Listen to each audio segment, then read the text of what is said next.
Do you guys want to be mic'd or no? It sounds like y'all are having a lot of fun. Sure. Robert! Come on, Robert! Cameron has just threatened people about Korean barbecue. We are going to watch some Fairies versus Fog, so I just want to warn everyone, I am going to walk away from this game a lot. He is on green-black fog. He's on the worst deck ever. Yeah, we're supposed to be watching the match. Maybe this time we'll actually commentate matches. Yeah, if you're not listening to the Common Grounds podcast, it's trash, dude. It's awful. There are 2.5 great hosts to that. Let y'all figure out who the half is. It's Hippo. It's James Hieronymus.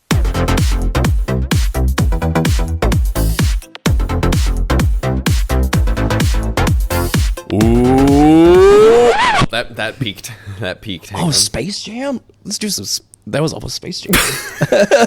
Sorry, it was very Space Jammy. Let me go get my Jordans real quick. Oh yeah. Ooh, welcome back, everybody, to another episode of the Common Ground Podcast, your favorite podcast where we talk about your favorite format, Pauper. I am your co-host, not Cameron Scott Schindler. I am Thomas Homeschool Gun coming at you hot and heavy with the vocals here. Cameron is away visiting family in South Dakota this week, so there's no Cameron. But I am joined, of course, by none other than James Hippo Home Alone Hieronymus. Yeah, someone had to hold down the fort. It's true. You and good old Croissant here. He's definitely holding that table down over there. Yeah, just eyeing us. He can't be over here because he enjoys my monitoring headphone cables way too much. He just enjoys cables. He knows we're talking about him. True. It's true. The other voice you may have heard is none other than our guest this week, the indomitable, the creative, the I don't know. It just Where are we going? That is a mythic rare. Get that out of here. X red. The incredible alum of the pod, Derrick Smith. How are you, Derrick? I am fantastic. Thanks for having me back. Wonderful. Thank you for being here, my friend. Absolutely. Yeah. How are you? What's new with you? Doing a win a box up at Affinity over the weekend. Had Cameron, the roommate, show up. Some other people showed up as well, but Cameron made impacts in different ways, so I remember him. Oh yeah. But it's going great. That's great. No, you had a pretty good turnout. It sounded like 22 a players. really fun little win a box. We are transforming into Win-a-Duels because we want more people, and people are showing up. Mm-hmm. Let's go Infinity. Yeah. Not awesome. Sponsored. And beyond. And beyond. Yeah. Cool. Well, we're happy to have you. As always, we have been meaning to do some sort of like Elves deep dive for some time now. It keeps getting pushed on the back burner, and this was a good opportunity with Cameron away to slot you in and talk about some Elves. I'm also curious to pick your brain about your thoughts about Jeskai, because I've been playing a bunch of Jeskai, you've been playing a bunch of Jeskai, so we already kind of started talking a little bit before we jumped the gun, record. so to say, so to speak. Yeah. But yeah, do we have any other? I don't think I have any other additional housekeeping besides check out the events in the description. And of course, the show is sponsored by Game Night out in Columbia, Tennessee. The premier LGS of the Middle Tennessee area. Mm-hmm. You can go on their website at game19.com. They got all the cards you need. Go put in a list. They will email you back very quickly, most of the time, on what they do have, and then you can come pick it up almost the same day most of the time. Yeah. They also have other games as well. They have things like Lorcana. They have Pokemon. I'm sure they have other games that I'm forgetting off the top of my head. Riftbound. That's another popular one. They hold tournaments for all these games as well. Great store down there. It's the host of the Common Ground Cup as well. It is, yes, coming to you July 25th. Are you going to play the Cup, Derrick? absolutely not signed up yet, but going to sign up. You should get signed up for that. You guys got plenty of slots. You'll be all right. I mean, I think there's like we're nearing under 70. We're getting close to under 70 tickets left. I waited till 25 last time. It'd be all right. All right. Well, all right. I think you reminded me to do it, and I was like, I Bold should do that. move, Cotton. You know, Magic players don't register until like 5 minutes before the tournament starts. Yes, I'm well aware. Yeah, it's true. I'll always have slots as long as I do it the day before. There will, of course, be a rush at the end. And then there'll be 2 players like, what do you mean it capped? Well, hey, if we hit 100, that would be pretty incredible. It would be. Yeah. Common Ground Cup 2K plus, potentially, depending on attendance, Pauper tournament that we are live streaming down in Columbia, Tennessee at Game Night. So thank you, Game Night. Thank you, Game Night. Cool. All right. Where do y'all want to start? I think all 3 of us have had. I think you 2 have played Elves a lot more than I have. I recently got some reps in a few months ago and kind of like fell in love with the deck like pretty immediately. Like I had seen mostly I'd seen James play it before, like just pick up games through various evolutions. Like when I was first getting into Pauper, the Elves deck looked very different from what it looks like now. Not very, but the Elves deck that when you picked it up was kind of the version that I kind of fell in love with. Yeah. Initially, same one that Derrick fell in love with initially. It is not as it is in its final form now, or final form. Who knows? This could keep going. Everybody's playing different. Everybody's playing different. But, back in the day, we played cards like, I don't know, Nettle Sentinel and Spider Silk Armor, and Lizalana Huntmaster. That's the 4-drop. And Elvish Vanguard and cards like that. That's making a comeback. Yeah. The Vanguard is. The Vanguard? it still shows up in lists. It's like 1 or 2 in some lists. Yeah. People play it over Well Wisher now. That's the 2-drop. It gets a +1/+1 counter when you cast an elf or when an elf enters. I think when it's when an elf enters. Okay. Because it works really well with Lizalana Huntmaster. Yes. It works really big. Nowadays, people put a Hydra on it because it gets so big so fast. Yes. So it's another trample threat. Pretty good too. Yeah. But back then we didn't have Winding Way or Lead the Stampede at the time. We had Distant Melody was our card draw of choice, and we only had 4 ways to actually cast it. Because we played Abundant Growth too. I lied, and occasionally one island. Yes, we did play the island. Occasionally one island card in the deck. and Abundant Growth and Birchler Rangers. But we have moved on from needing such a bad card in our deck now. We have moved into just mono green territory. We've upgraded to Winding Ways and Lead the Stampedes, and it is very potent package. Yes. Very, very potent package of cards. Yes, the current core is kind of what really sold me. It just, this thing makes mana super fast. It's kind of crazy. You have just the evolution just within the last year of just straight up playing a bunch of just like Llanowar elves, I think has just been really good. I've kind of thought for a little while getting into Pauper, like, why aren't there more decks just straight up playing just Elvish Mystic Llanowar elf? It's just it's just a 1 mana rock that sometimes dies to bolt, but like that's really good. It's really good. And they happen to all be elves, so you get all your elf payoffs here. But yeah, like the key that really like makes this deck tick is like 2 cards. Like really is like what makes it do the thing that it's known to do is like Kyrian Ranger and Priest of Titania. Yep. Those 2 are disgusting. Honorary 3rd is Timberwatch, but yes. Yes. But doing the elf thing that really is like the ramp package, explosion of mana is Priest of Titania and Kyrian Ranger. Yes. Especially backed up now when we have both of those card draw spells that I mentioned previously. Incredible. Kill on-site cards. Yeah. Derrick, you've played Elves in some local tournaments too, like some tournaments for stakes too. Yeah, stuff. yeah. Like where's Cup. Your elf experience?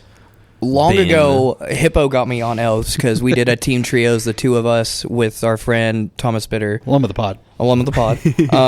And they put me in the Pauper seat and they put me on Elves, and the version that we just talked about, Lizalana and all that good stuff. So I've been accustomed to Elves ever since Hippo showed it to me.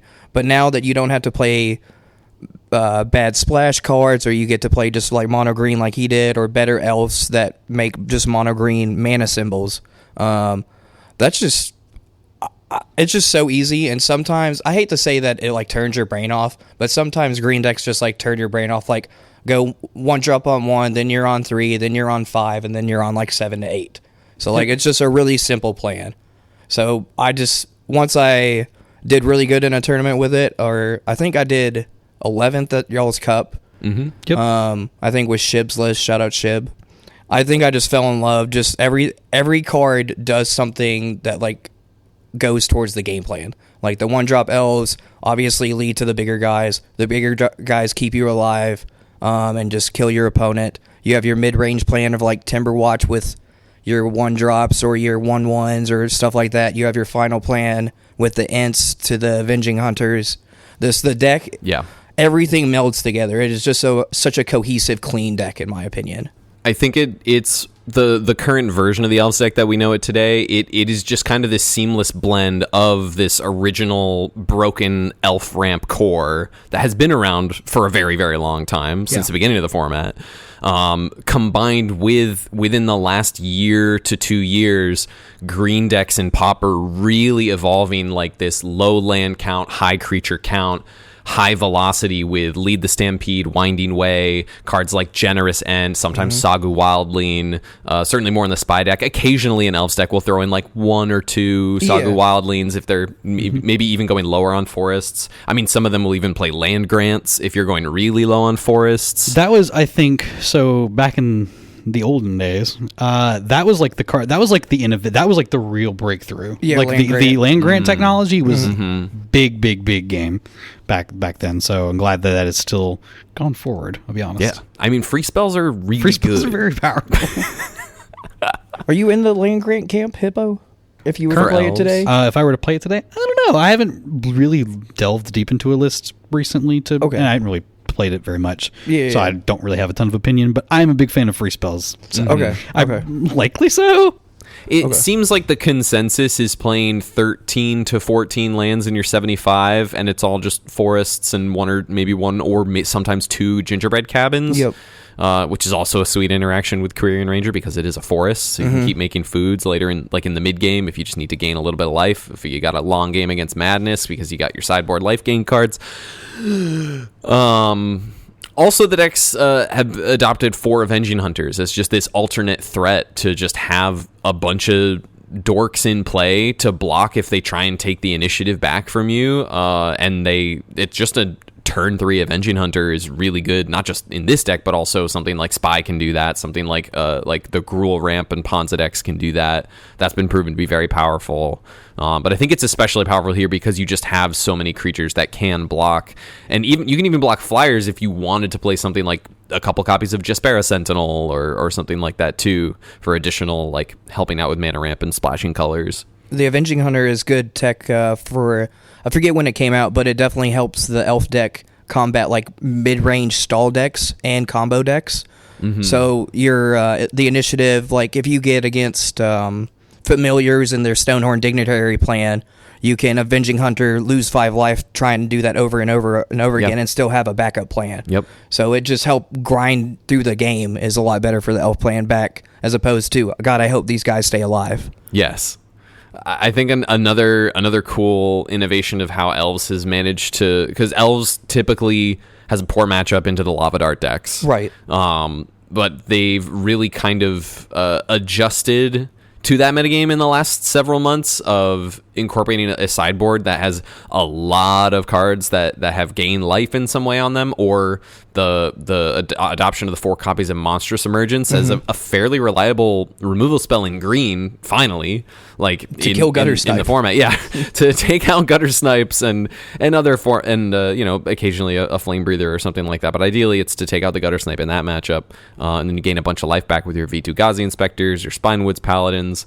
The Paladin especially, also, we kind of, there was some initial like poo-pooing of it, I think, partially from us, and like also parts just like, I think it was fine. It was like, it's fine, but it really is a lot better than it looks when you're playing with it. Like slamming this on 3 is totally fine. It's like feels very powerful when you actually get to have it happen, and the 3 life feels relevant. No, this deck is super fun. The thing is, for me, is it just the word I used to describe it is like, this deck rips.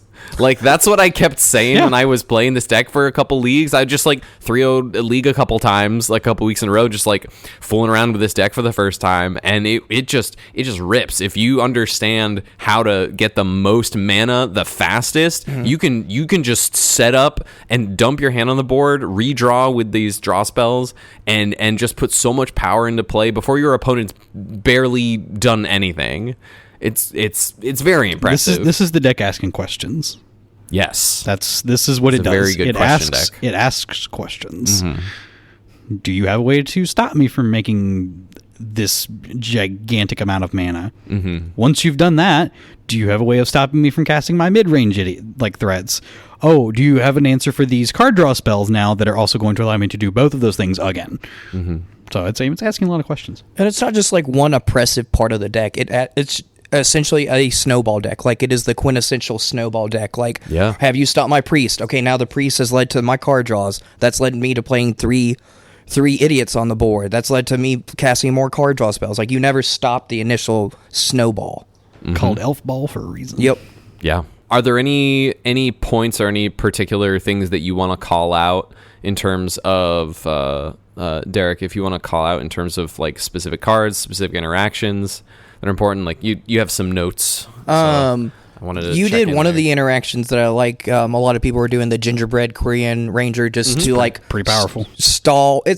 It does keep you alive. You think 3 life's not alive, but it keeps you alive until you can find a card draw, until you can find a blocker, until you can find a threat. Like Like a Nyxborn Hydra. or gaining whatever, 9 yeah. life over the course of 2 turns is a lot of life against most decks. Yeah. Obviously, if they're just going infinite on you, you will die, like no matter what gingerbread cabin you put into play, right? I also like the flex slots, quote unquote. So, like you talked about the land count, people will go lower on lands when they put in land grants. I myself, everybody can play whatever they want. I myself am not a land granter. I just, in today's age, I do not like that card because it tells my opponent when to cast their breath weapon. Obviously, not everybody plays breath weapon. I get that. It just, if you're going against a smarter player, it just lets them be more informed when you're doing things, or like when like You don't want to give. You just don't want to kill give up switch is. information. Right. I tried 2 land grants. Not a fan of the card. Obviously, Okay. you do whatever they want. Land grants are leading to results online. I personally am not a fan of that. So I do I think it's 13 lands and a gingerbread cabin up front for mine. My list sometimes goes between what's the Ninja Turtle card? Pachyderm, Primordial Pachyderm. Oh yeah, it's 4 mana, 4/4, the reach and trample, and Right. enters gain 2 life. Gain 2 life. Yeah. It comes down like this. Usually it comes down for the same mana you plot the 5/4 you guys talked about a minute ago. Yep. So that's some people do the 4/4, some people do the 5/4. I like the 5/4 because it trades with terror. Yeah. That's just one more point of Trades power. with both snakes. Right, So exactly. Also can run into a Mystic as well. Yes, can run into a Mystic as well. I like that a lot more. I tried the Pachyderm. It's really good if you think mono red or like sneaky snacker decks are going to be popular because it just blocks the crap out of that little fairy. Yeah. It is not friends with sneaky snacker. I think putting the gingerbread cabin in the main deck also leads open to like more fairy macabres or more Pulsamarasas for the spy matchup, which I think is heinous. Okay. I think that matchup is awful. People can correct me, or some. Obviously, it's winnable. Like, you can just go faster and they can't find lands. But, like, none of your cards in Game 1 do anything to stop what they're doing. Obviously, you can go faster. They cannot find spy. Sure, there's gray areas, blah, blah, blah, blah, blah, blah, blah. But the blah blah blah is what podcasts are for, Derek. I know. But I think spy is one of my just most heinous matchups. So I have both Pulse and Fairy Macabres just to... you can find Fairy Macabres off of your Winding Way and Lead the Stampede, so I think that's cool tech. If you bring in Pulses, you usually go down on Lead the Stampedes because they counteract each other. So it's kind of just having a push and pull. just so you maintain your high creature count. Right, exactly, Okay, exactly. And then some people are doing, like you said, the Sagu Wildlings in the main deck. They also lessen the lands just because the Roost Seek gets lands over and over again. Also, the flying part of the card gets around Crack Clan Shaman, which is rough for the deck most of the time. unless they don't have the toxin, or if you have big enough creatures to get around their X amount of artifacts. I am a big fan of Sagu Wildling. It's hard for some decks to block a flyer, just like it is hard for my deck to block a flyer. Flying is a great keyword in our format. And then the final note, I am trying what's the guy that gets bigger thing we were talking about? Vanguard. Vanguard, sure. I am trying that out because I think the deck needs more Hydra targets. I'm not a fan of putting Hydra on 1/1s or things that get sniped. Usually I go for like the mass Vandals or things that are already big enough for them not to clear it or 2-for-1 me. I know Bestow, like I get the creature back, but it's down 1 power and toughness, I think is how the math works. So I am trying that out. So far it's been great. Obviously I'm going to go against like 3 matchups of Lava Dart and then lose because of that card. But, it is what it is. I also am a big fan of Well-Wisher. I think that card just keeps you alive long enough to do your game plan, even if you don't have like a spectacular 7 to 5 card hand. Even if it's not against a red deck, this thing against Terror is just a fog. Yeah, like Quirion Ranger plus Well-Wisher, you have never attacked me. Like you're never going to deal damage to me. The life total is never going to change. It's going to be great.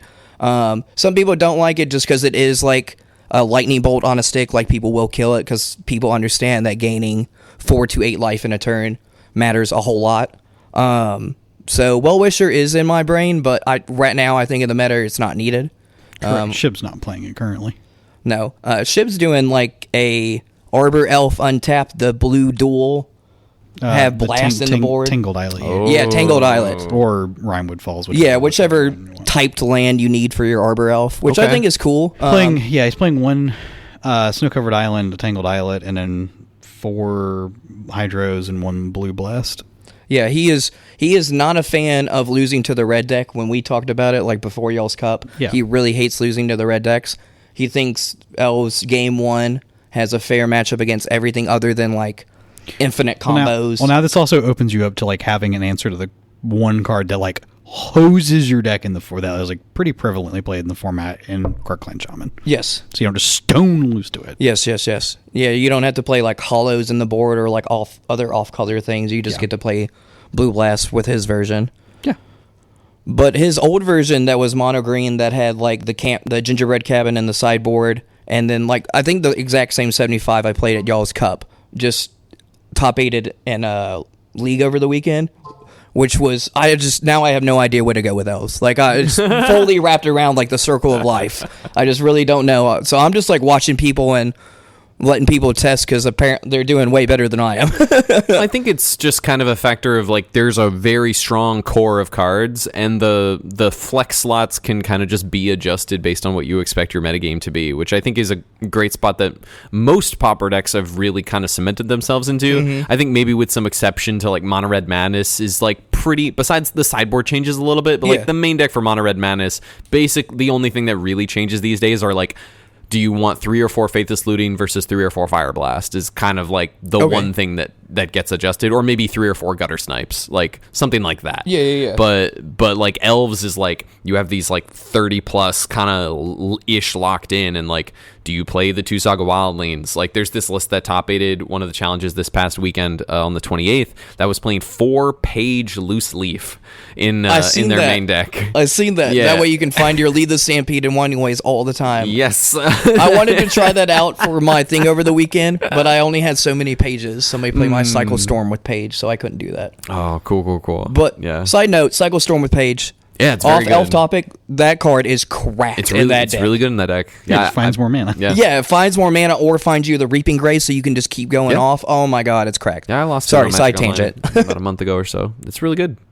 Also another similar option like Rooftop Percher, the colorless Changeling from Lorwyn Eclipse. It's like 5 mana 3/3 flyer, exile a couple cards from a graveyard, and then gain 3 life. Just a number of options of like bigger creatures that gain life. It just depends on what you want them to hit. You were a fan of that card over me when you played my elf deck, I think, when we were at the Bellevue. Yeah. You talked about that card, and you tried to convince me of it. I'm coming around to that card, because I one... think it's fine. Like, I would try it. I but- think it does the same thing both a Sagu Wildling and a Fairy Macabre do, and that's super interesting to me. Mm-hmm. I don't think it replaces Fairy Macabre. No, I think you still want but I think it Macabres. adds to your flying threats and your graveyard threats, both in one card. Sure. And to me, that's rather interesting, because you're low on flyers and you're low on graveyard hate. That is creatures. Yeah.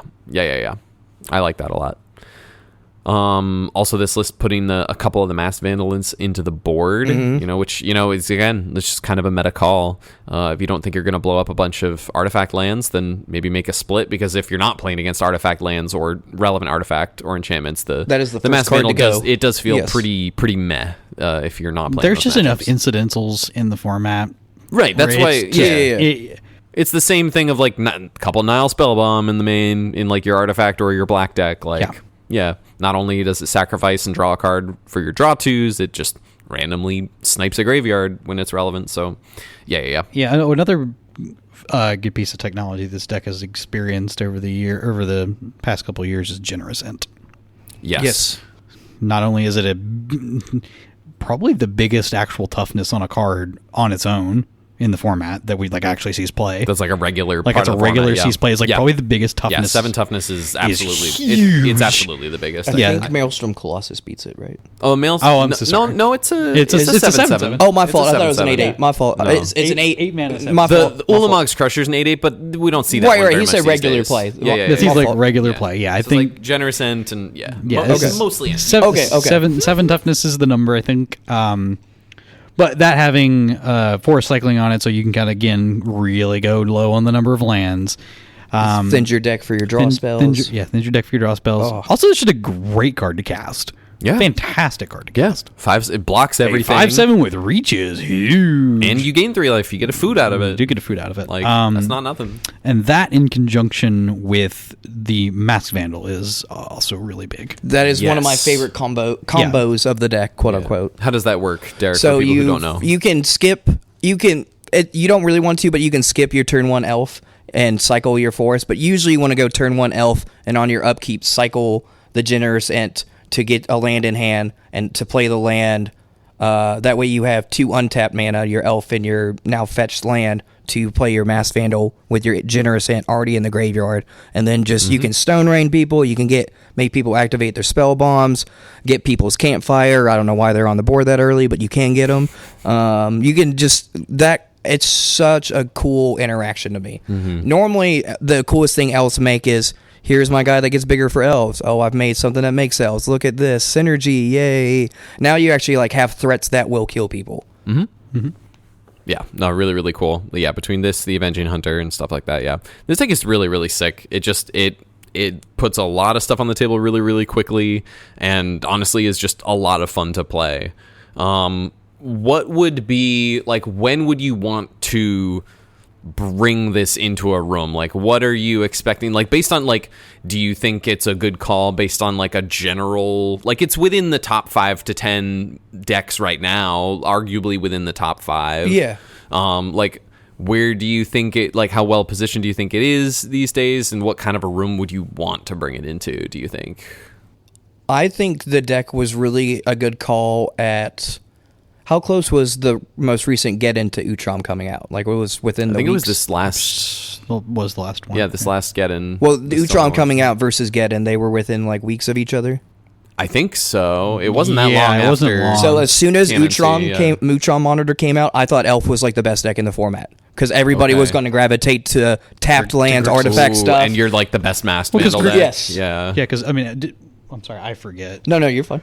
Because it was an Elves Affinity final. Yeah. What won? I actually don't remember. I did. Oh, sorry. I don't know why I said I did I not was win like, that. I did not win just Get In. stated- I am so sorry for whoever won Get In. Elves won. Elves Okay. won. Yes. Yeah, I assume that seems to be the case. Yes. I mean, Yeah, if you expect a bunch of tap lands, I think- Well, it's funny because if you expect a bunch of tap lands, the tap lands also bring along the Karkalan Shaman with it. But this deck does really feast upon tap lands pretty well. I want to say also, if you think a bunch of gates will come, obviously gates bring like breath weapon and like some red spells. But I think if your opponent's going to go slower than you, I think you're advantaged. Yeah. I might push back on that a little bit Okay. with the current way that Gates lands itself. Like Gates is really hard into this like put Guardian into play, put Garmadillo Oh, Cloak like on the the Guardian. current like green-white like the version? green white Yeah, Gates yeah, deck that's okay. like really popped up Yeah, lately. those are a lot more popular. That right is now. really hard for the Elves to deal What with. about into like normal like Caw Gates or like Naya Gates? That's a lot better. I think Elves just kind of mushes it, to be honest with you. Okay, I think okay. the deck is just so much slower. It also tends to put Mono Blue Terror into the ground. any basic Yeah. island deck Yeah, I think any- is yeah, any really island hard. deck. Yeah. Yeah, agreed. I have lost against Terror with Elves. It's not Naya No, winnable. it comes up. You know, Obviously it happens non-zero, sometimes. but- yeah. I do. I thought about it. Brain seizure. The lava dart point you made. So back in the day, Elves used to like play such low land count, and it would lose to like spot removal off of like your 1, your 2, and then you've killed 3 of my guys. I have no more mana. Nowadays, I think it can lose to that, obviously, but the way you just go get lands, you can play one drop on 1, let it die. Play a priest or a 2-drop of any variety, or 2 1-drops on it. Let one of them die, and you're still on 4 mana. Now you can plot your guide. Now you can cast other spells. I think it's way better to play the mid-range deck now that you can. Yeah, it's a great plan B because it's not all in. I think that's the real mark of a It's not successful even, Magic deck. It's not even really plan B. It's just kind of part of the plan. Yeah. Like- Just like play some get some busted elf mana, play like a medium threat to like bridge the gap, and then build to a point where you just like have enough mana to take over the game. Yeah. Yeah, and these 5 and 6 mana spells that do other things are really, really good for that. Yeah. Yeah, you guys saw that in the cup when I played against black-white Gates. So I played like a bunch of like nerdy mana dorks, and he removed a couple of them, but then I finally got to 5 mana, 6 mana, and then played my Avenging Hunter, my Ant, and then let all of my mana dorks just die. I don't need the mana anymore. Yep. So I can cast everything in my deck. You used to not be able to do that. Once you're on 3 mana, you're done for the whole game. Right. That was it. Yeah. But it's just so cool how far Elves has come, in my opinion. It's a really cool development. It's been cool to track a lot of decks over the format's development over the last couple years. It's been really, really cool. And a big piece that's also just like kind of really slammed itself in the deck to like give it that proper end game is Nyxborn Hydra. Yes. Big. I've been a big fan of this card Finally, the a whole time. big oh my X spell. God. Yeah, good green X Yeah, spell. To do something to do with all of this mana that you produce. The green fireball. It is green fireball. It's quite literally green fireball. It's very, very good. Yeah. It's very good. Yeah. I love me a Nyxborn Hydra. Same. Sweet card. Um, Does die to Mass Vandal. It does. It does Dynamax Vandal in the mirror. There's a lot of like random things. The other day I learned. Oh, I guess I relearned. I think I knew it, but I relearned that it gets Moon Circuit Hacker. The Mass Vandal. Yeah. Moon Yes, Circuit it Hackers does. and I was playing against Yep. Kyle, our friend Sir Himsalot, and he Yeah. played it, and I was like, "Ding dong!" I had that realization around. It also blocks it forever. Yeah, it sure does. I had that realization around the Glitters period with like Dawnbringer Cleric. Oh yeah. I would snipe so many Moon Circuit Hackers. Ooh. Well, because that also blocks it forever. A 1/3. it also does block it. But it kills it, and then Yes. well, it also killed actual Glitters at the time too. Yeah. So it's really It powerful. was a really good time for It's a really good time for Dawnbringer Cleric. Whatever happened to that card? Dawnbringer Cleric? Yeah. It's relegated to like Borosynth. I guess. They soft banned it when they banned Glitters. I guess so. I mean, last time I played Synth, I think it's a card that like if you play like that particular Boros deck, you kind of just play it because it's a very good like all around card that kind of fits the vibe because you can pick it up, put it back down. It does a little bit of everything. There's a little bit of everything. Just enough of Just three enough of different everything things. that it just sees play. Yeah. Yeah. Well, I'm a big Just a fan of good that. enough modal card. That's all you need. That's all it needs for me. Just enough. Just enough. 3 modes on a 2-mana white creature? 2 mana, 1/3 white creature. Whoa. Make it a 2/2. I'm way more in. Okay. I like a bear. Sure.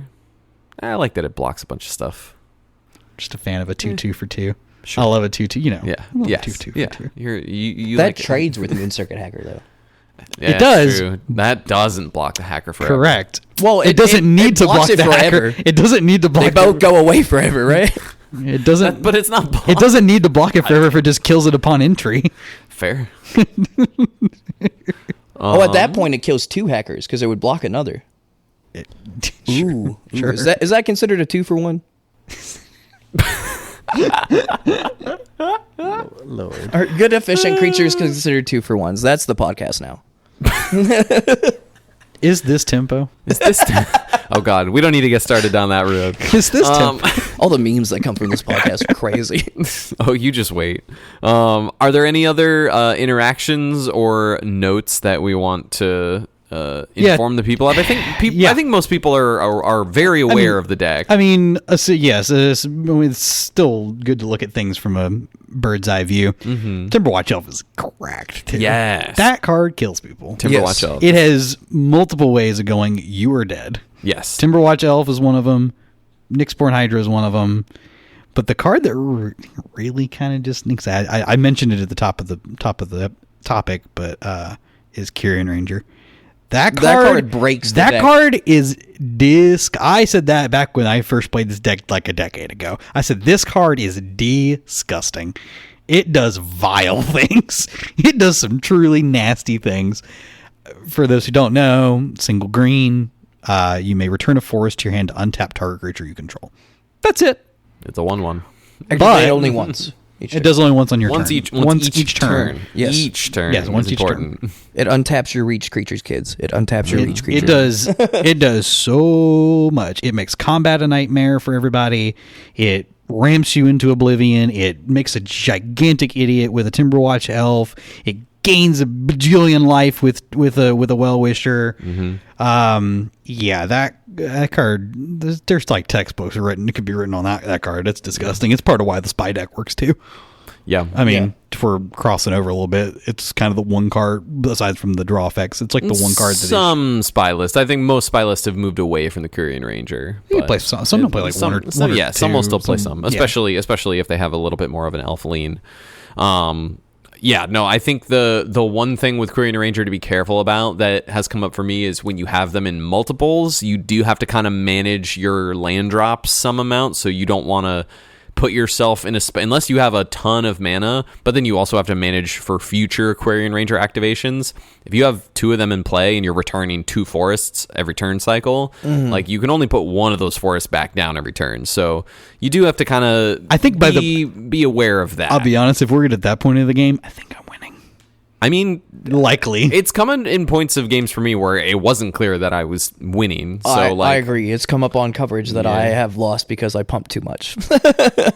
right, like you pick up too many forests and then you kind of fall behind if you don't have enough dorks. Like just something to be careful of. Yeah, I something do to be agree careful. that if you are activating multiple, If I'm Kyrian having Rangers, 4 Kyrian Rangers in a turn, I'm either the game is going to be a draw or I'm winning. It feels like it. Or you're memeing. Or you are memeing. Sure. or you're doing it for the meme. I definitely have activated a Kyrian Ranger and just said go. You do you. You do you, boo. I was losing. What else you got to do? Sometimes you got to attack for 0. That's all I'm saying. Yeah. So what are some of the? I know we've mentioned a couple of them, but what are some of the cards that you are like actively playing around in the format like right now? That you can't just like slam everything into play and go zoom. Like what are some of the things that like you're worried about? We mentioned Breath Weapon at the top. Breath Weapon is probably the biggest. Probably the biggest one. That one, like End the Festivities, these like red wrath effects. Cart Clan, Shaman. Clan, yeah. Most of your heavy hitters are red cards. that's why the blue splash on the board exists. Yeah, for those versions. There are like Suffocating Fumes is the 3-drop. Yep, Correct. What's the 4 Arms of Hadar? There are like pseudo board wipes. If any madman's playing Evan Carr's Justice. Let me give them my number. I want to talk to them. Give them mine. Give them a high five. Give them a high five. Welcome them to the retirement community. Yeah, we'll welcome him to the home. Yes, we're calling you out, Rardy. I don't think Rardy's not old though. I know. But the Evan Car's Justice is though. Yes. If somebody's got Evan Carr's Justice and Deep Analysis, please come find us. I think Snuff Out can catch you with your pants down. Yes. Every once in a while. It's also just like necessary interaction for those decks, for the Snuff Out decks to be able to keep up with how much cardboard you're trying to put on the table. Snuff Out, Spinning Darkness, Defiles, just things out of the Gardens decks, Drown in Sorrow. Yeah, another Gardens Black is Wrath. rough. Yeah. That seems like nightmare. Like winnable, you can It's set yourself up. I am up on Gardens in my history, both cat food Gardens and normal Gardens. But Okay. maybe that's just like luck. It could just be luck. I mean, you're also a good interesting. player. Like, you know what you're doing. Sometimes I do. Well, you understand the matchups at least. Yeah. You understand what's important. When I went to Louisville, I went 3 matches against cat food Gardens. One player was 2 of them, so it was the same player twice. I was 2 wins and 1 losses the whole day against cat food. Mm-hmm. And that, pretty good. I was like, how am I winning this? All of my idiot creatures. But they, I don't know. It felt really good. Just to say a color of every, or a card of every color, out of like the blue decks, Demon Farrier sometimes gets us, just because we only have like one thing to do, like one priest, one Timberwatch, one big guy. But like returning my stuff has never like been the biggest issue, I guess, but it is something that they could do. Yeah, this beats up on the blue decks. Yeah. I'm trying to say one of every color. Oh, yeah. Make sure nobody's like stone dead, because you can beat us. Like we yeah, could yeah. like just dirtle around. right. You can like gut shot Demon Inferior them into the dirt. Right, yeah. And then they just Gut Shot's another one. You don't see that too often except out of boards now, but Gut Shot is a big one. White gets Holy Light as another -1 Holy -1 Light effect. with to the this board. Jeskai deck being popular now, Scred has become a big thing. Yep. There's a lot of Screds running around. Scred along with Murmuring Mystic is kind of hard, just because like you only have so many trample threats. And they do just have like straight up enchantment removal sometimes, like Thraben Charm. Thraben Charm, they're Destroy packed with like Evil. Ride's End. Yeah, Ride's End, stuff like that. Strands is also a hard card. Strands. for you to deal with. Ooh, Prismatic Strands. That's why I just never name leave green. home without my longbows. There you go. Good man. Good, Good man. Welcome to my retirement home. Good man. Love a Viridian longbow. I think it's important to recognize, like, to pace yourself as the elf player too, to not expose too much to these wrath effects too. That's another thing you have to try and like learn as you play this type of deck. Like ideally if you can set up a situation with like Aquarian Ranger Timberwatch Elf, so you can save a number of creatures from an upcoming Like wrath, damage or based removal yeah, specifically. yeah, or like put out a couple of like the 1 mana dorks, see if they bite, and then maybe play one of your medium bridge threats on like turn 3 or 4 of like play like an Avenging Hunter, and then once they've dealt with that, then maybe you've sandbagged like Priest of Titania, another elf, a Winding Way, and you can just start to load back up for another go. Like there's a lot of ways to like also play around these wraths, and it's also important on the wrath side of thing, on the removal side, on when you're playing against elves, to not always just fire off your wrath as soon as you think you're getting like at least a 2 or 3 for 1, or like in those early first couple of turns. Like sometimes it is important to wait for a specific number of threats to be in play, but you do want to be careful that you don't, in reverse of the first example I gave, don't get yourself got by like a Timberwatch elf saving multiple elves into your wrath and things like that. I think that's Right. important to pay attention to also. I suppose from green you want like the fight effect. Like the fight effects are kind of hard to deal with. Oh yeah, like ram throughs and the Ram throughs and monsters. Monstrous Emergence. Emergence, yeah. That's in a lot of boards too, so you're likely to see that in the mirror. You're likely to see that come up. The mirror is also weird because all these old elves cards Oh my say God. all elves, not just elves you control. So that's another But thing. they're playing fewer and fewer of them It's true. versus back in the day. Yeah. Yeah. Right now it's like some Timberwatch elves, Timberwatch Priest of Titania. and Well-Wishers and Timberwatches are Yeah. Well-Wish, Timberwatch, and Priest are really the only ones. Those are the 3, and I heard it described on another lovely podcast, The Princes of Pauper, of that these things like Quirion Ranger turns those into multipliers of just like you're just like stacking it's just you're stacking additions on top of each other with the other ones, but then Quirion Ranger turns it into multiplication problems.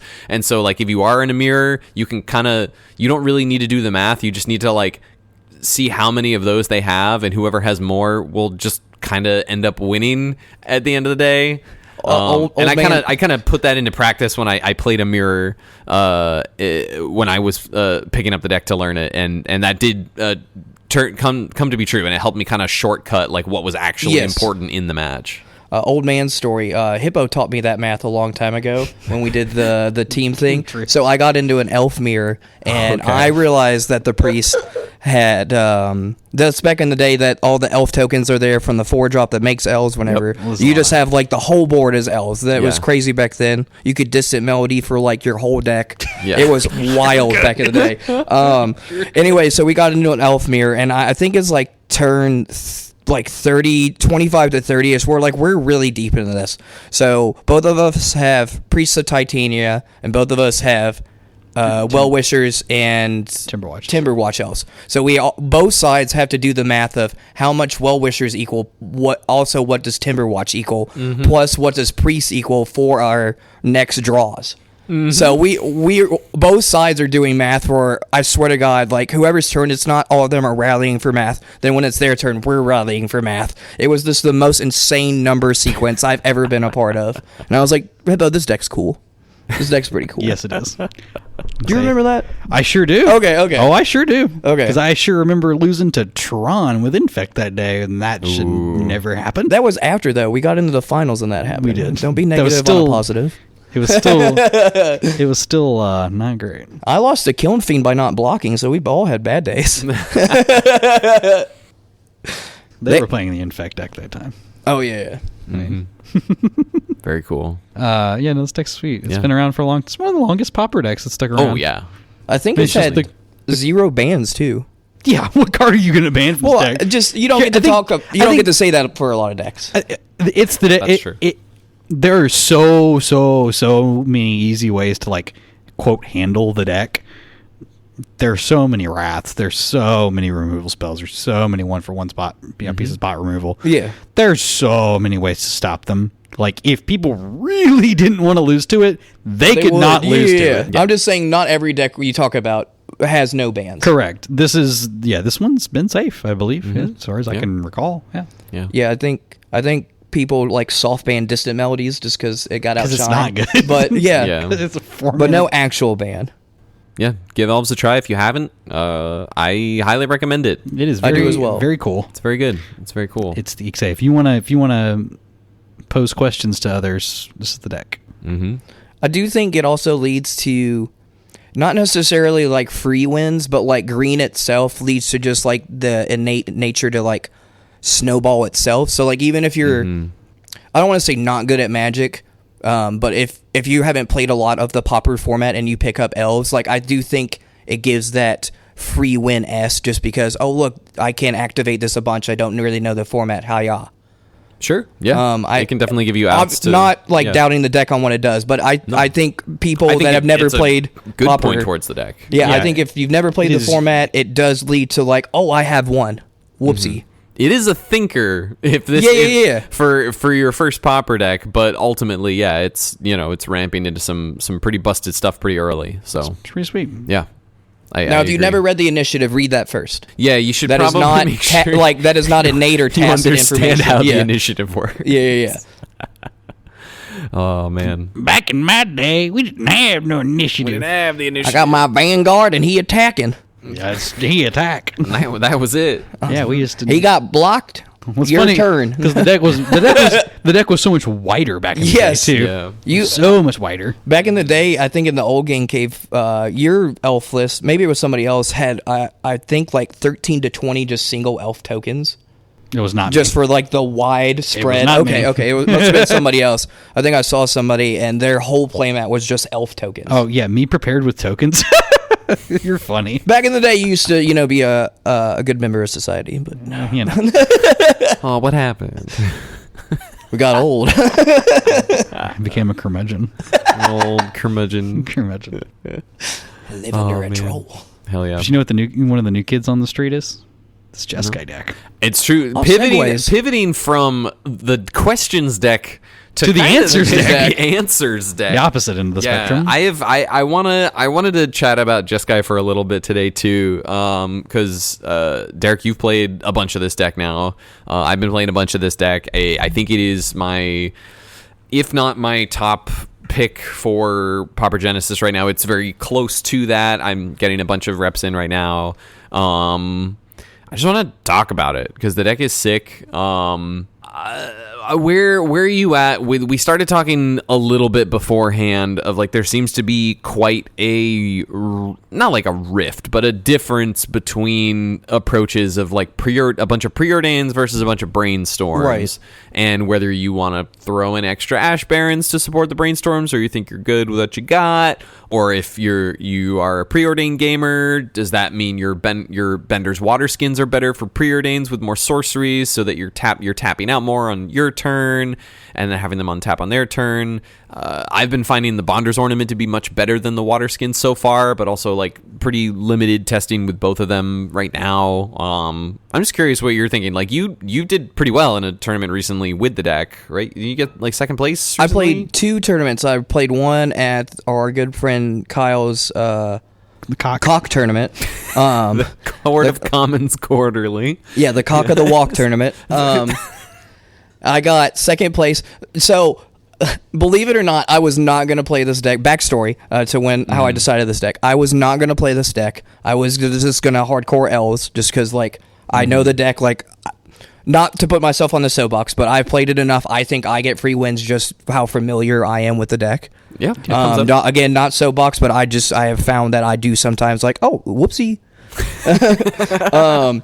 So I saw the Jeskai list win the challenge on the way up there. And I had all of the cards, and I finally get to play all of my old school snowlands. I have been staring at these snow-covered plains. You get to play mountains and islands in the Scred deck, woohoo. But you don't get to play the plains, and they're super pretty. I know you're a fan of the snow plains. Oh, yes, I have some. Don't worry. Okay, cool. So I did the casual pick a fun deck, ride it to the finals. Nice. I played... I don't remember everybody. I know I played against a cat food deck, and to me, that was not even close. Like, maybe the pest... I think that deck Dirtle's way too hard Yeah, for you. it gave me so much time. That's like part of why Cameron's like introduced like the Gates package to that deck. Yeah. I also... I think it was game 2. Yeah, it was game 2. I ride-ins all of their... what's the cat? Cauldron Familiar. Oh, wow. And he conceded on the spot after I exiled the third one. Wow.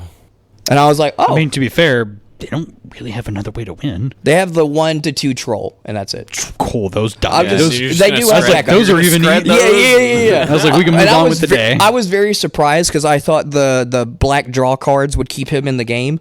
And I was just always ahead. Yeah, they just have like they have like very limited removal spells. Like, and very little cards you actually care about interacting Yeah, with. like- So you can just kind of sit there. Also, try to kill my guy, Ephemerate it is just a drug. Yeah. that, well, yeah, like say the card in theory that should be good against you, Pestilence, is like kind of nuked. Yeah. Here because you have one, you're playing main deck. You play main deck answers to it. I think you play Thraven Charmer. I do right Yes, now. I'm yeah, on yeah, Thraven yeah. I Charmer assume- played and Raven Destroy Charmer. Evil. And Destroy Evil. So yeah, there's like multiple answers to like the card that should in theory kill you. You have the Rides-ins for like exiled removal for the cats. It's like, what else are they doing? Their deck's a bunch of card draw. That's like, Hold on, we're doing magic tricks. Everybody stay calm. it's like their deck is basically just a bunch of card draw. Like that's all it is. Yeah. Yeah. That was the matchup also. We may come back to this, but that was the matchup also. I think in my brain, I wanted raw cards versus like card selection. So like the preordained versus the brainstorm that you talked about. I personally want raw cards. I don't want to see like the cards that are coming up. That does not matter to me. I want them in my hand. I want all the answers at all times. Okay. Obviously, I've only done like one round with the brainstorm deck. I've done a lot more rounds with the preordained deck, so biased maybe. But the brainstorms never felt like the card I needed. Like I wanted the Lorien Revealed, I wanted Behold the Multiverse, I wanted preordained. I just wanted cards at all times. Maybe that's why Bonder's Ornament has been good for you because you do just want raw cards versus card selection. I mean, I also really want card selection, which I think Brainstorm does a reasonably good job of also, because you just like you technically see more cards unless you like bottom draw with your preordain. So maybe like, the combo of card selection with Bonder's Ornament is like what I'm lacking, because I haven't done the two of them.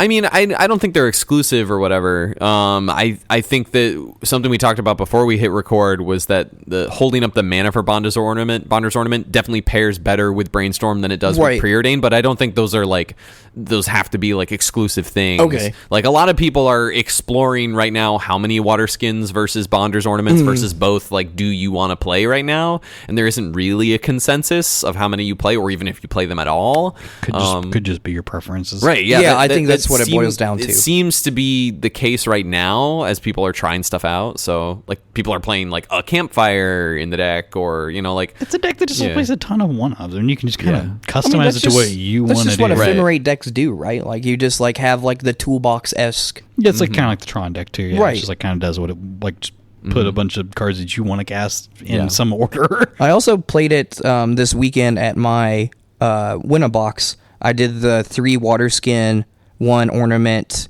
no Brainstorm. I think that's a 4 preordain list. I want to say, it may have been 3, but I believe you're right, and it's the 4 preordain. And it felt more like the old school, like, tap out on my turn. Maybe it felt like do things on my opponent's turn until I find the water skin, and then the water skin lets me play a different game. I think at the point of having the water skins, I get to play the tap out game on my turn and play the game on your turn, versus like the Brainstorms want you to play like Magic Retirement Home, Sphinx's Revelation style decks, where you don't do anything on your turn, versus you just wait and be reactive until you put the final nail in the coffin. Sure. But I'm so attuned to Preordain now. Maybe Brainstorm is just different, and that's why I'm not a fan of it. I mean, I just need to actually play one of these 4 preordained lists and see how it feels to me, because I think it could also just be a preference thing too. I think that's what I need to do with the Brainstorm, because I've only played a couple pickup games with like the Ash Baron Brainstorm version. Yeah. I'm also playing an extra land. I'm playing 21 lands because I think you just really cannot afford to miss your land drops in this deck. You really got to make sure you set that up. So I'm on 21 lands plus 4 Lorraine Revealeds, which is a lot of lands, which I'm honestly really happy with. Okay. It really just allows you to keep up in that mid game where you want to hit a land drop every turn. That's 24 lands with the ornament? That's 21 lands plus 4 Lorraine Revealeds. Plus 2 Bonder's Ornament in my list right now. Okay. Sorry. I 4-1 to league going 1-1. Okay. Yesterday, but I didn't mean to cut off your thought. Sorry. No. You're good. It is a deck that can play just a bunch of 1-ofs too. To James's point, like I've been kind of testing some stuff. I've really like torched the tower. Cameron kind of put me on that technology over Lightning Bolt. Over Lightning Bolt. Okay. I think he and I kind of talked about it. If you're at the point where you are winning the game via Ephemerate looping Lightning Bolt to win the game, you can probably win the game by a number of other means. Yes. I can think of some corner cases against something like Fog, or a deck with a ton of rats to keep wrathing or a Pestilence deck to keep wrathing your tokens or something. Like, sure, but I think you can find a way to get through that sort of stuff at some point. Because once this deck sets up its engines of just supporting a Mystic or Ephemerate Archaeomancer, once that's set up and you have like a couple pieces of interaction to make sure it stays safe, you're pretty good to go. So I really like Torch the Tower as a way to stem the bleeding against Delver of Secrets, early Elves, and specifically Sneaky Snacker because it exiles. Yes. The thing is, I'm trying to figure out if I'm playing 2 Torch the Tower, if I want to add some way to add an additional like artifact, enchantment, or token into the list so I could potentially bargain these Torch to Towers like once in a while. The only token that the deck makes besides the birds, which, you know, can come up, but ideally I'm killing a snacker a little before the Mystic is down. Yeah. Is the food token from Late to Dinner, which I have really liked the one of Late to Dinner. I'm a fan of which that is in a card. number of lists. It's just a nice way to it is a slow loop itself with Archaeomancer if you need it to be. But it just gets your Murmuring Mystic, which is the key to the deck, I feel like. Yeah. Or even just rebuying a Mole Drifter, just drawing a couple cards. I've done that a couple times. Like it's a really versatile card. One card that I'm trying in the sideboard right now is Union of the Third Path. Okay. Which is a really cool card. For folks who don't know, it's 2 and a white for an instant. It says you draw a card and then you gain a life for each card in your hand. So this is very often just 3 mana, draw a card, gain anywhere from like 4 to 7 life. Which can be really, really good, especially if you're able to pick it up and do it again against the burn decks in the format. Really, really helpful there. I found that post board having Hydroblasts plus the end game of looping Union of Third Path was enough to like seal the deal that I think I'm okay with moving Union into the board. Like there are a bunch of lists that are doing well online with like 2 Union of the Third Path main, because it comes what up. I have. Yeah, because it comes up against decks that aren't burned for sure. Like similar to like we were just talking about Well Wisher and Elves, where like even just gaining a few points of life for a couple turns can help win a race or something like that. Can help keep you alive. The Union also does that. But I think that I would rather cover for more of the format in terms of my direct interaction. Like I need to get a Ride's End back into the deck. I've been fooling around with some numbers to make room there. Just so I have just like clean, always exiles any creature. Yeah, I've liked Fanged Flames out of the board. Okay. Some people are playing 2 in the main because online the Gates decks are everywhere, so you have a solid answer for the Guardian of the Guild pack because it is devoid. It's 1 and a red for sorcery, it deals 4 damage to target creature or planeswalker, and if it would die this turn, exile it. And since the spell is devoid, it is technically colorless, so you can target that Guardian. There's also another card that doesn't see play currently because Fanged Flames is cheaper, but it's a sorcery. And then the card just literally... Was Ghostfire? Yes. Yeah. 2 and a red. It is also colorless. It is not devoid. No, it's actually colorless. Actual colorless. Yeah, it's Ugin's Fire.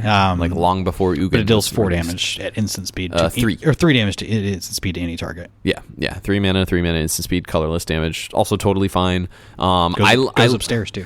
Can't be blasted if you like start getting Sure.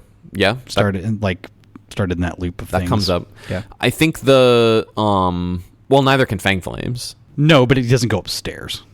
Right. That's but what I'm talking about. The reason I like Fang Flames, not only is it a mana cheaper, but it's 4 damage, which takes out Overgrown Battlement, which is huge. And it also exiles. I was just giving out. No. It's also a fine option. It's a card that has been crept out of the format. Being an instant is relevant against Basilisk Gate hits. Like being able to take out the Guardian in response to an Armadillo Cloak, that's huge. So that's something that Fang Flames cannot do. So you do have to kind of be careful. Ideally, you have like your annul or a counter spell for the Armadillo Cloak. But no, I mean I could go on and on and on about this deck. This deck has been really, really fun. It just feels like the type of control deck I've been looking to play in the format, and I'm having a great time. I've not played specifically this version of the deck, but I have played like the Jeskai Ephemerate piles before. Yeah. And they're super fun. Yeah. They're a blast to play. Because you feel like, well, at least back then when I played it, it felt like you were always on the edge. Like you're just on the edge all the time. I made that comment this you're weekend. just on the edge of just disaster constantly. So me and Michael were playing round 1, and he's like, "So how do you like the deck?" Because I've been playing it for a week or a couple weeks, and I was like, "I feel like I am about to crash out until I'm winning." It's exactly what it felt like. Like I don't feel Sometimes, at all secure until like I know I'm winning. Until then, you're just like, all right, here we go. Yeah, that's kind of what it feels like. That's what That's what it felt like back then, but I was playing like the Wildfire version. Right. So the half artifact version. Yeah. I mean, But it's essentially the same deck. Yeah, yeah. It's just swapping snow lands for artifact lands. And, Well, we had Snowlands too. We played Scred. It just got rid of the artifact lands. damn. Because we were a Wildfire deck to go get Scred lands. Yeah, it got, That's the tough. basics it went to go get was the snow basics. Yeah, you go get Snow Basics. That's tough not to have every land be snow, though. Like, I get it. Like, Scred is still fine. That's but- why there was a toss-up between like people playing Galvanic Blast versus Scred to see like Sure. which one was better. Yeah. As the game goes on, it's just Scred. Yeah. But I do like that they've stepped away from Cleansing Wildfire and the artifact lands just because they're not super susceptible to getting blown out by that. And Yeah. just like tapped artifact lands are already like pretty, like we were just talking about Masked Vandal, like it Glamours and stuff like that. Like they're I am they're in no way everywhere. promoting Jeskai Wildfires. No. I think this is a Yeah, this is way- vast improvement. Yeah, this is much better. especially with the addition of either of the new mana rocks. Yeah. Like again, I have not played with either of them. Yeah. But the being able to like have your Screds just actually scale with the game as opposed to like having these weird artifact lands in your deck, really powerful. Yeah. Scred is very good. The card does not get enough credit. The card No. is very strong. Oh yeah. When you get into the late game and you're just like, you look at it and Magic Online says like you have 10 you have 10 snowlands or snow permits or whatever. Really I'm cool. This card cool. is just Doomblade every time. just one mana destroy. Yeah. Yeah. No, it's very sweet. I was playing the deck against Robert White this weekend. Yes. And he was playing Monstertron, best deck in the format. Yep. You heard it here. So I, at some point, got double Ephemerate counterspell Scred loop going. Yeah. yeah. And somehow I did not have enough lands to kill a 7/8. Whatever the void thing that whenever you cast it you get a scion. I have no idea what it's called. I have I've never seen the creature before. He just cast it on me and I was like 1, 2, 3, 4. Donkey! Donkey! All right, well we got the Scred doesn't do anything. Cool. Yeah, that's beyond me. I don't know what it is. No, it super tripped me out. Cool. What card is this? 7/8 for This is the next piece of technology. He's ahead of the curve every time. Robert White he's throwing out 7/8 some bangers. for 7 or 8. I want to say it's for 7. He's- and whenever you he's ahead of cast the it, you get curve. a 0/1 scion. Airtime. Spawn, yeah, my fault. Retirement home, I don't sorry. know what this card is. Spawn, Live Scry Falling. legal and pauper, search. Robert's screaming it. Sorted by mana value descending. I think it's 7 mana. I believe you. Is it? I wouldn't know it by name. You'd have to show me a Is picture. it an MH3 card? Yes. Yeah. Is That it tracks. is it the blue cycler or the green cycler? The green one. The green one. This is warped. Yeah, warped. Is it Tusker. a 7/8? Oh! It's a seven colorless mana for an Eldrazi Boar Beast. It is a 6/8, and it has reach. When you cast or cycle Warp Tusker, create a 0/1 spawn token, played and you with can this. cycle it for 2 and a green. I played with this super- card in the limited format. It just Card never super- registered, yeah, yeah. never Super registered what the tripped me name of it out, was. yeah. Yeah. I literally counted 6 snow permanents, card and I'm is- like, damn it. That's pretty sweet. Also, because since Yeah. the deck is a lot of people have like kind of adopted playing like Karavix Torch into their decks. Yeah. That card this deck makes so much. You just kill It people with does. Karavix Torch like out of It's a lot of nowhere. mana. I love killing people with Karavix Torch. Karavix. what a sweet. I like anything that gets around fog. I like. Like Molten Gatekeeper, I do like Karavix getting. Torch. Oh yeah. The only other thing I wanted to discuss is Augur Bolus. If there is a deck, this is the deck for it. I yes, agree. Yes, but If they say I'm still not a fan of it, but if there's the deck, this is the deck for like, it. I get that it blocks. I get that it like draws a card sometimes. I just like I've hit a bunch of times of it not hitting a spell. And in fact, I played a mirror match earlier this morning where them not hitting a spell off their Augur Bolus is part of the piece of the Teacher. puzzle that got me to win the game. Like, What would Yeah. you play instead? I mean, you could play more preordains, just more 1-mana spells to set things up. I am interested in potentially trying some abandoned attachment sneaky snacker technology. You'd have to have some other way to put the snackers in the bin, but with these mana rocks, with the 3-mana mana rocks, you have additional source to actually just cast it if you need to. Okay. But like, I don't know if you want to play a card that isn't just like good card on its own in this style of deck is like the issue. So let me ask this question. Mm-hmm. What is because I'm not familiar right off the top of my head. What is the current like suite of removal spells? There's 4 Scred. Yeah, so obviously. It's 4. Yeah, thank you, Derek. Like 4 that was my Scred. 75 from the weekend. Yeah. Okay, cool. So Derek's list. I played the 4-color version with the 1 Crypt Incursion. Yeah, I did like the 1 Crypt Incursion. That's kind of cool. It didn't come up at all this weekend, but I did like having it. Yeah, that's cool. That's pretty sweet. I'm interested if you wanted to play the sneaky snackers, if you start trimming on some of these removal spells and playing like Lava Axes, because Lava Axe puts it in the yard immediately. Ooh. It's still 5 damage. That's true. Does I 5 like damage, that. puts it in the yard. Your deck draws cards. You're obviously going to get them It back does into draw play. cards.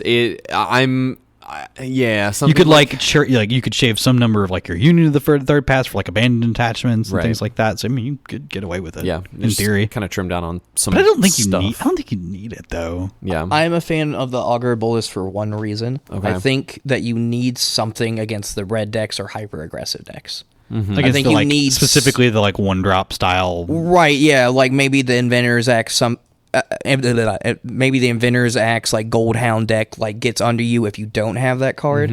I don't agree that Augur Bolus may be the best card, Right. but I do think you need some It like serves a- 1x. It's also like a really easy card. You can just go board these out. Yes. Boom. that's fair. That is not something Against I've all of the generally Cat thought of Gardens a decks, lot. I took it out The because card I didn't need it. is bad. Yeah, Most of the time. Okay, Like Maybe having that's it, something I should be doing. but like having it in more. the main deck, like it's still fine. Like it's still serving a purpose. Yeah, It game still one, I does think it- it's it still does a serviceable. thing, but you can always just You can board it always out. just ephemerate it too. Like that comes Yeah, up, it's just fine. like draw card. I do ideally. that quite a lot. Yeah, Yeah, that's fine. Turn 3, just Totally ephemerate fine. that, find something else, keep going. Yeah, Yeah. no, it's seems Okay. totally fine. Just board them out when you don't need them. How many ephemerates do you play? I'm on 3. Okay, I'm Yeah. on 4. Okay. I trimmed a Muldrifter. Also, I'm on 3 Muldrifters. Sacrilege. I'm on 4 Mold Drifters. Yeah, I think it's you would too have clunky. to. Before you would have anybody, to, this is not you my would list. have to pry 4 Muldrifters I off of my cold dead hands. I think the 4th one is too clunky. I think went it I just went down a isn't- Murmuring Mystic to 1 Murmuring Mystic. I will say this again. You can pry the 4th Muldrifter out of my cold dead hands. Oof. If Nah, there- I think we it's clunky, okay. man. I get Some- that this okay. is the deck to break Let it. me. I understand. Well, there are 2 decks that play Muldrifter pretty well. Yeah. 3 decks that play Muldrifter pretty well. This is one of them. The other one's Fams. Muldrifter. Yeah. Well, yeah, and then Tron. Sure. Oh, Fams. Yeah, there's not a ton of relics of olden Pauper that stick around. That is a card that has continued to stick around despite, like, obviously as time has gone on, like the creatures have gotten better in Magic as opposed to the spells. Back in the day, spells were way better. Yes. Right. So like, yes, Muldrifter was like the king of like the mid-range idiot cards. Yeah. Back in the day. Shout out Mnemonic Wall. Yes.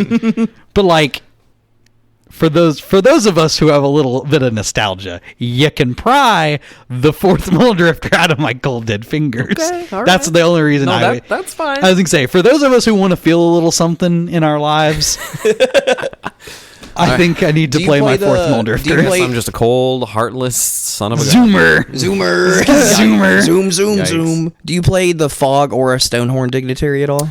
I had the Ethereal Haze in the main for a little. I then moved it to the board over the Stonehorn Dignitary. I am now trying a league without either. Okay. I think that I would be interested in trying the Stonehorn Dignitary again. I want to try it against some decks that really do care about the combat step and stuff. There's some but- decks where it just ends the game immediately. A lot of the Gates decks can't beat it. Like Stone can't beat this. That's a good point. Like, yeah, me and- that's where I need to like sit down and talk with y'all who have actually played with this Rhino more, because I have not. I did really the Ethereal Haze is like the go-to specifically for like spy. Like, yes, it's a fog that you can pick up, but it is also a way to prevent because this is prevent all damage creatures would deal this turn, so that counts the lot with giant damage. So I had it as an option against spy, and I haven't lost to spy. I haven't needed it, but I also haven't lost a match to spy so far in my testing, because we just deck's a pile of removal spells. they never get past so, one creature. Yeah, so I just keep the mana dorks off the board, and also sideboarding and cleansing wildfire to take out their swamp has been really, really big.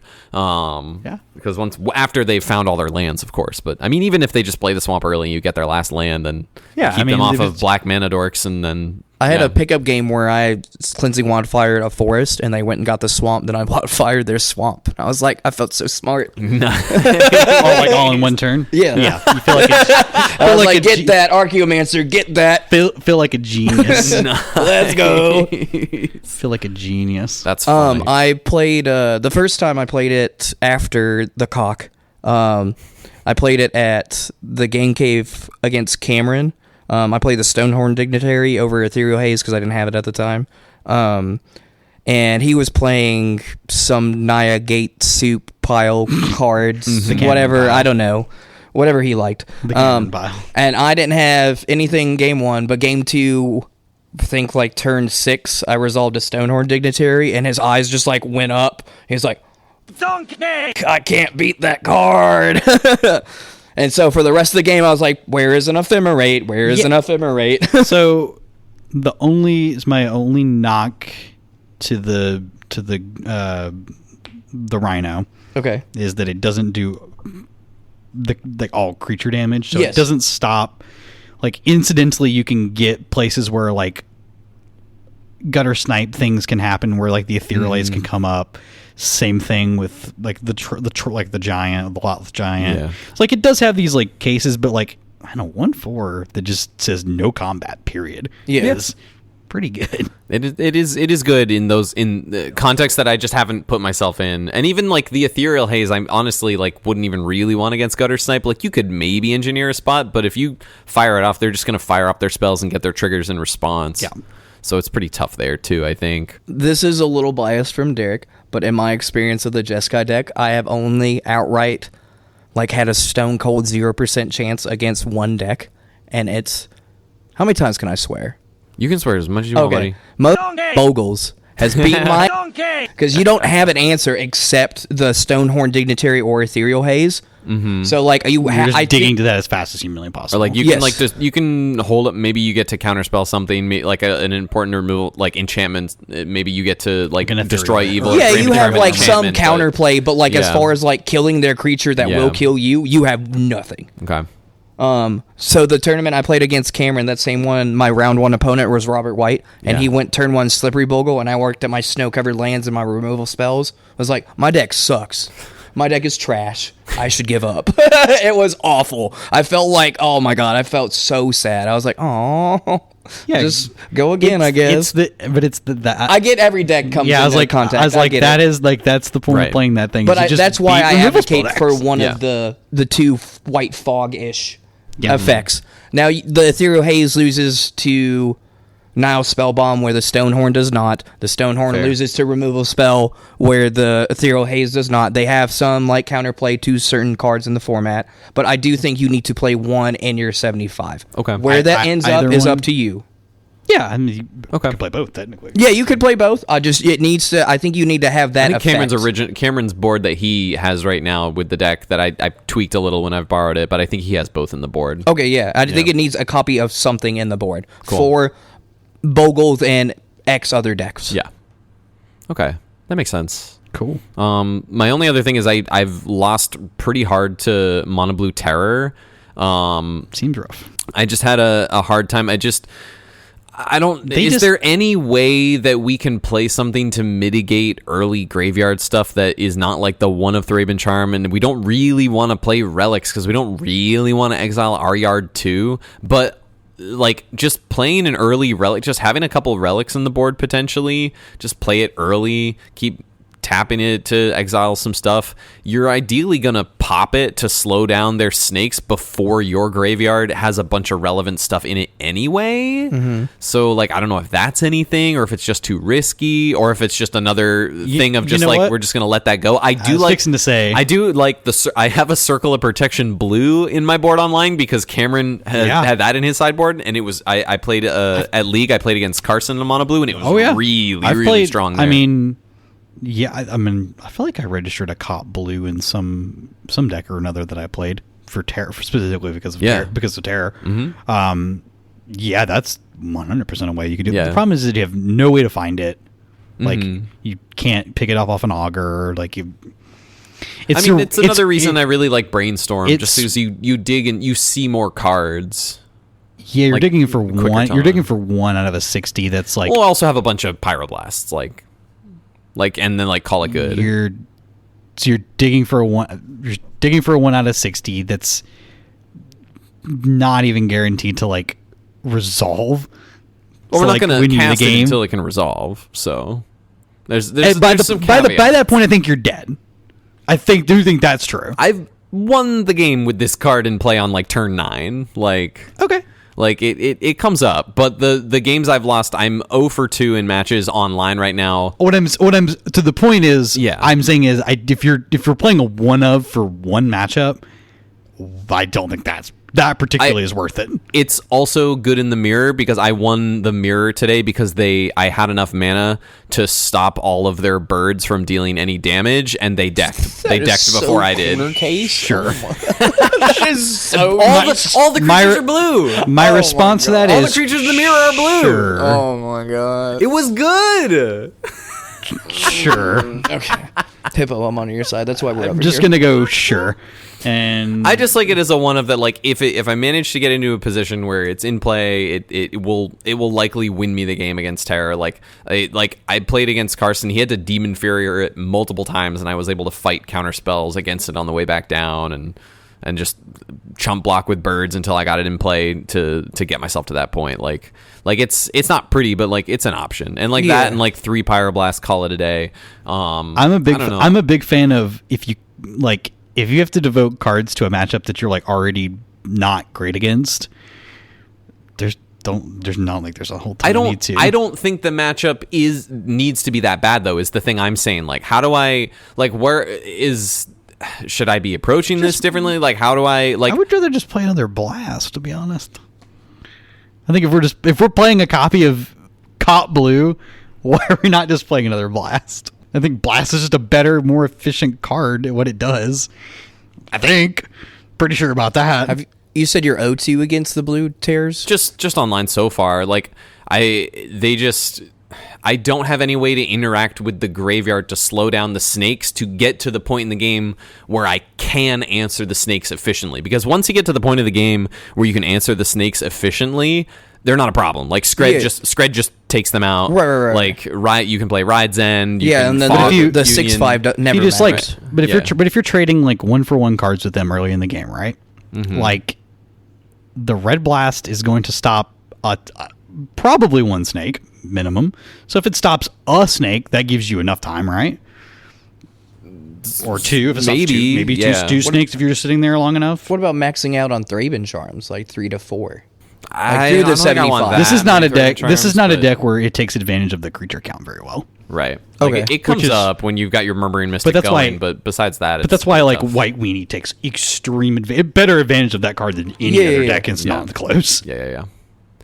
No, I don't know, I'll have to do some more thinking of it. I also just got like super trashed by Delver Secrets, and it's one of the reasons I went up on Torch the Tower. Yeah, that's what I say. If that's the case, if just like more Red Blast just says that doesn't happen. Mm-hmm. I'm just 1-1 against it. And again, it's just a more ubiquitous card, or not ubiquitous, a more universal card. Also will be good in the mirror. It just does more.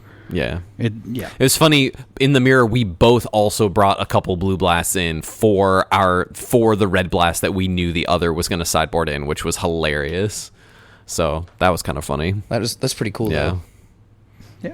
Yeah. Okay, cool. I'll give it some thought. I do want to figure out some more graveyard interaction though, because like just 1 Thraben Charm in the main to exile the yard feels a little suspicious. Yeah. In terms of just like not even just terror, but like other graveyard decks too, like backup plan against spy if they go for the combo and you're not ready, or like a random dredge deck or anything like that. So I think that's just another thing I wanna be looking out for, because I just don't know if I want to commit to relics. I think that's just a little dicey. Let me ask you this: so the graveyard decks that you're losing to, what are you losing to about the graveyard deck?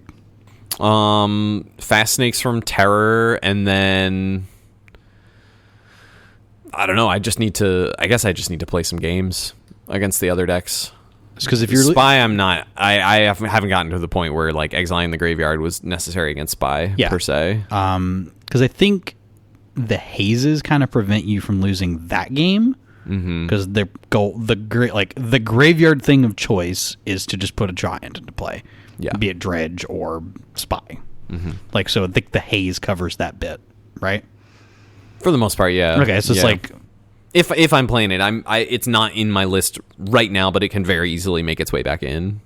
Okay, I think see if that was what you were worried about, that's also my opponent played around it where they brought in their Flaring Pain. They were ready for it. Yeah. I haven't experienced that yet, but yeah. I mean, that's a card to have. No, I know. I just haven't experienced it. Not a lot to be done about it, but Yeah. So We literally only had the haze for Bogles because I'm vengeful against Robert White. I'm sure that fills him with more joy than you know. I told him that this weekend because him and Devin got to do commentary. Did you hear about this? I did not hear about this. Oh yes, everyone listening now will have already heard. I mean, I didn't because I was busy, but Yeah. it was incredible. I need to go back and listen to this. You'll want to listen to the beginning of this episode when it goes out. Am I allowed to talk about it? You can do whatever you want. We were doing my tournament for the Win-A-Box. Yeah. And then Devin and Robert hadn't made it, and I hadn't made it. So we were just kind of hanging out. And made it in top 8. The top 8 happened, and both of them came up to me and were like, hey, can we do commentary for the top 8 of whoever plays at the coverage match? And I was like, sure, whatever, man, whatever. I'm not in charge, but that's fine. You just go ahead and do it. It's incredible. I can imagine nothing less. And after I had said sure, I was like, what did I do? You just handed Devin a microphone. Well, I also gave Robert White, so I was like, maybe they'll counteract each other. No. You gave Devin a microphone. I know, is what you did. I know. This was, but so the first match they cover was my friend Hunter versus Anna. Yeah. So the very first thing out of Devin's mouth was, "This man's wearing a Gengar shirt. I hope he beats my girlfriend." I'm surprised that's what he said. That's tame. Yeah. At some point, both of them are still mic'd up, and they're both walking around the store while mic'd up, looking at things to buy. They're no longer looking at the game. They're both wandering around the store, and in the background, you can hear me go, "Get over here!"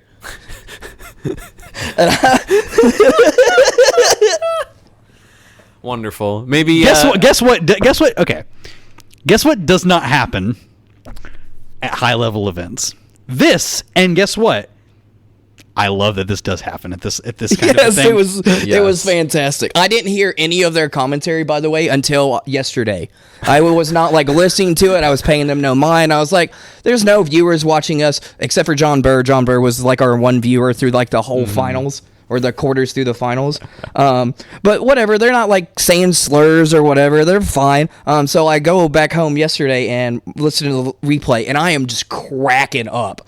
Oh my God, it was the greatest thing. And to your comment, it fills me with so much joy that like such a little Win-A-Box could have such nonsense humor behind it. Yeah, that's the thing. Like, you don't hear that at like SCGs or like whatever goes on now. Old man SCG. It is a game that you are meant to have fun. So yeah. I mean, keeping things lighthearted is. At some point, they were both too loud for the players, and both Hunter and Anna glared at them. Like, shut up. Shocking.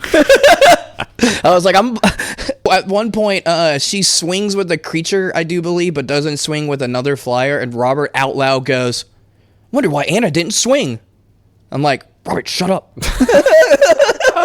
It was just like the greatest thing in the world. Lord, you're not behind. You're not in the back room with some amount of sound padding. No, they were like playing like if you and James were playing right now, and I would be Robert White and Devin. That's how close they were. That's crazy. And it was so funny. It was so funny. If you ever want to see these hijinks, please come down to Infinity. Not sponsored, just advocate for the store. Yeah. No, that was a lot of fun. Oh, dude, it was so funny. Hell yeah. I think I'm gonna get them to do coverage, but in a separate room next time. I would pay to see that happen. Yeah. Oh, Lord. We have a Maybe, computer set up in the other room. We just don't have a way for it to have good internet because like normally Twitch is 10 seconds behind or something to that effect. Sure. Like that, yeah. In the room that I could put them in, it's about 20 to 30 seconds behind, and I'm like, ooh, that would not make for good airing. It would sound like, oh, he did this. Oh, the game is over. It's all right. We'll figure something out though. But yeah, super fun. Hell yeah. But I have also learned why you guys say Devin shouldn't get a mic. It was really fun though. If you haven't watched it, it's really fun to go back. I think the VOD's available for a week on Twitch. Yeah, I'll link to it. Okay, cool. Yeah. You can check it out. You can also see Cameron play against Sir Hemsalot in the semifinals. Oh my God, that went Fog versus Faye. I'm not going to say too much about it, but Yeah, no. watch it till the end. Watch week. it to the end. Oh my God. No, you don't get to see it. It cuts off. Yeah, it does cut off. It does cut off. Oh, Yeah, I forgot all know. about that. I know. Can we talk trash about him while he's not here? Oh man. I think I could talk trash about him. I sent him a picture of his cat a minute ago. Well, you sent everyone a picture of his cat. I sent it to him first.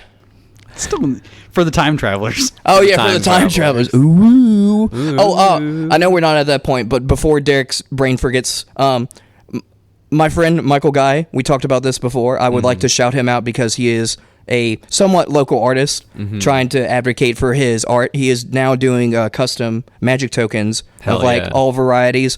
Usually his thing is watercolors. He literally enjoys watercolors, but I've seen his work. you can see his work on Facebook.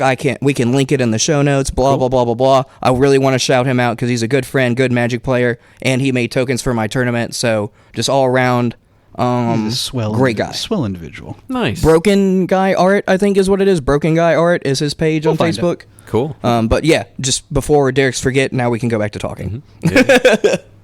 No, I mean I don't think I have much else.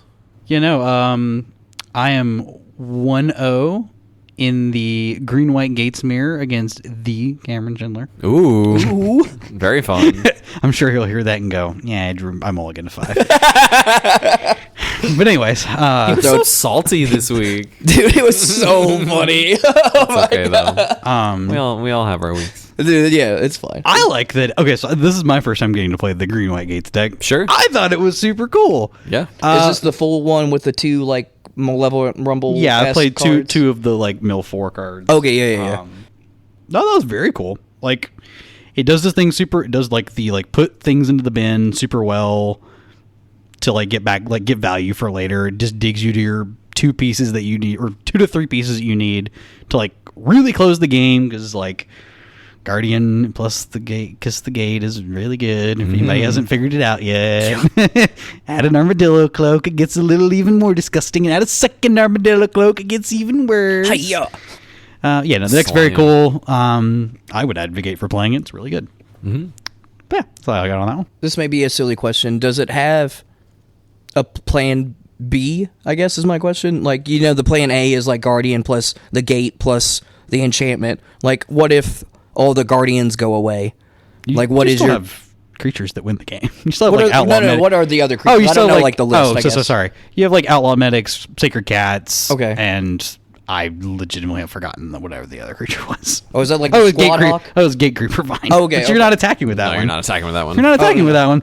I think that might be why people are playing the one drop. The but open the the one gates? drop is yes, but not that one. I meant the one drop 03 or Boreal Grazer. Oh, But that card's oh. bad. Don't play that. No. Don't play that if you're not playing bounce lands. No. Yeah, I'm pretty firm on that one. But no, the deck's pretty sweet. I like it. Yeah. Sick. Cool. Cool. Thank Derrick. you. Yeah. Thank you for being here. Of course. Thanks for having me. For joining. Thank you for joining us. Yes. Any last words? Before your imminent demise. This is it. Let me get really, really loud in y'all's ears before. No, if you could play Jeskai, I really advocate for the deck just because it is fun. And like Thomas said, I think like when we first started, it is a control deck, like a hardcore control deck that like is not a rock deck. Like it is the colors that I associate with like control decks, like blue, white, X. Yeah. So that's, I don't think the format has had that other than like the half Cleansing Wildfire deck that we talked about. But I really, really advocate people at least trying like a league or a win-a-box or something with Elves. Like any form of the Elves. I prefer the mono green one just because it's clean. Like you don't need to mess with the other colors. You can if you want. I like the mono green version, but I really think anybody that hasn't tried Elves should try a version of Elves just to like see what it's about. Yeah. Sure, it's a ramp deck. It's a green deck. People don't like green. Blah blah blah blah blah. Please just try it. It's so fun. It makes you think in a way that like other decks don't. It's an aggro deck that is a mid-range deck as opposed to like Rally that is just an aggro deck. I just advocate for that deck. Please just try it out. Wonderful. I've been advocating for this deck for a decade. Yeah. I don't think I need to say more. Piggybacking super hard on Hippo. This deck rips. Yes. It rips, fam. It does rip. Yeah. Now Endo so I can rip. No. And I will join you. Thank you so much, fam. If you made it this far, thank you so much for listening. If you have any questions, comments, concerns, you can join wonderful listeners like Elliot, the notorious ELLIOT, and fill up our inbox at commongroundmtgpod@gmail.com. Elliot, you have a bunch of questions that we're overdue on. I think we're gonna get. Did you want to do a question week. before? We're gonna get to them next week. We'll wait for Cameron. Yeah. What the hell? Give Derrick a question. No, I'm just kidding. No. Elliot doesn't want me to answer his questions. He's here for you guys. If you have any questions for Derrick, send in Derrick specific questions, I suppose. I will send you an answer, I swear.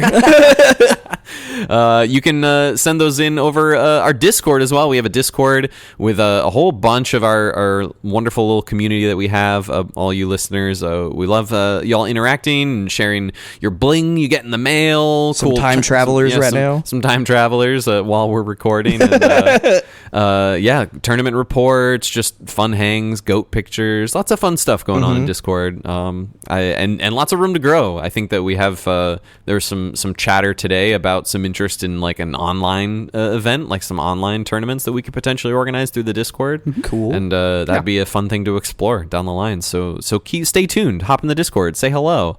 I gave you the Gmail, give you the Discord. If you're listening on a podcast app, go ahead and give us a little review and a little 5-star rating if you like us.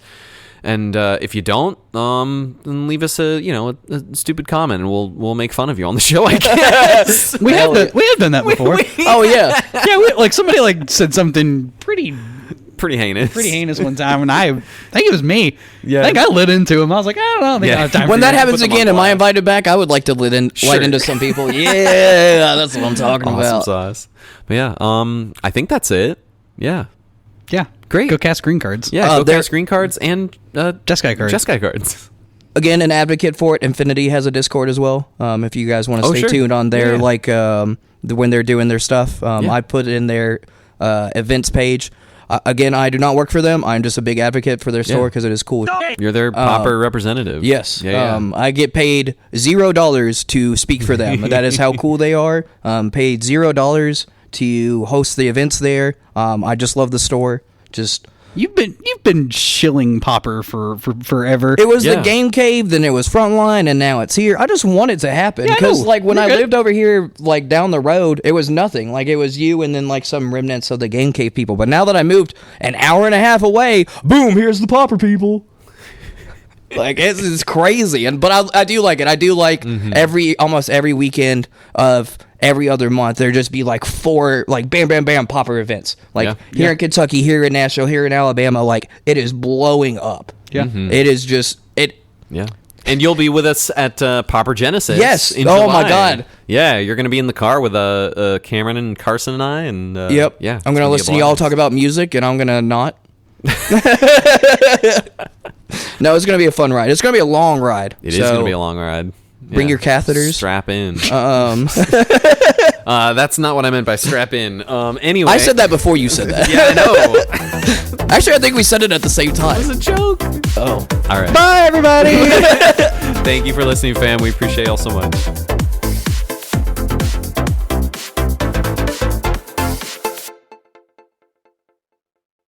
You're a regular alum. A real regular. You guys are keeping me and Centillus dead even. When you asked me, I was like, yes, we're even again. No one's keeping track, but... Oh yeah, no, No one knows not keep at a all. score. Nobody's keeping track at all. No, nobody cares. Nobody cares. It's not a big deal. No, Not no, a big no, deal no, at no, all. no, No. No. He just always gets invited first. It's Donkey!